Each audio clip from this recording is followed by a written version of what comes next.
the mesh surgeries, that is using synthetic or biological meshes. Synthetic means we prepare it, man-made. Biological means we prepare it from the abdomen itself. We take out fascia from the abdomen itself. Both can be absorbable or non-absorbable. Remember, 30% of the patients will have recurrence. There is a 30% recurrence rate. Okay.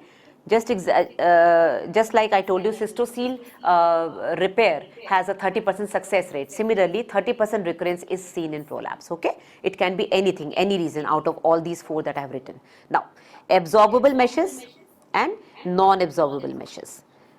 Absorbable meshes, obviously, because they are getting absorbed and they are generally made from the human body, so they have less complications. Less complications, but because they are not as strong, so more failure rates. What are the examples? There is one synthetic absorbable also, and generally they are biological, made from the own body, human body. The synthetic one is polygalactin, similar to Vicryl. Biological ones are autologous material made of fascia lata and dermis and rectus sheath. Right? So these are the biological absorbable ones, which are either made from the human body itself, human fascia itself, or synthetic polygalactin. Non-absorbable, they have less failure rate, obviously less failure rate, but more complications because they are not getting absorbed. So what are the examples?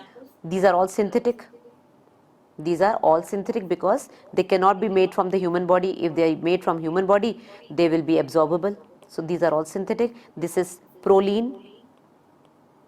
A person who has attended the surgery theatre or the gynecology theatre will know what is polygalactin, that is Vicryl, what is proline, or polypropylene,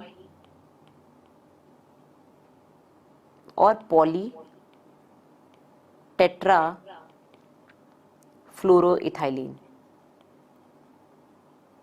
Okay, so these are the names of synthetic and non-synthetic, absorbable and non-absorbable meshes that you should know. They might ask you in the MCQs.